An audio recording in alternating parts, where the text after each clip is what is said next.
في كل زاوية من زوايا المغرب هناك قصة ملوك وسلالات كتبت مجد هذا الوطن. فلنبدأ رحلتنا عبر التاريخ.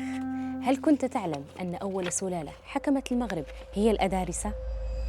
بدأت القصة سنة 789 ميلادية مع إدريس الأول اللي خلى وليلي عاصمة ليه، ومن تماك بدأت حكاية المجد لبلادنا. الأدارسة لم يكونوا مجرد ملوك، بل كانوا صناع حضارة حقيقية. أسسوا مدينة فاس التي أصبحت جوهرة المغرب وعاصمته في زمن إدريس الثاني، وبنيت في عهدهم معالم ما زالت تزيد المغرب شرفاً حتى اليوم، كجامع القرويين ومسجد الشرفاء والبصرة. من وليلي إلى فاس، الأدارسة كتبوا أول صفحات المجد في تاريخ المغرب قبل أن يأتي دور المرابطين، لكن أثرهم ما زال خالداً في ذاكرة هذا الوطن. تابعونا في فيديو جديد عن سلالة ثانية اللي حكمت بلادنا.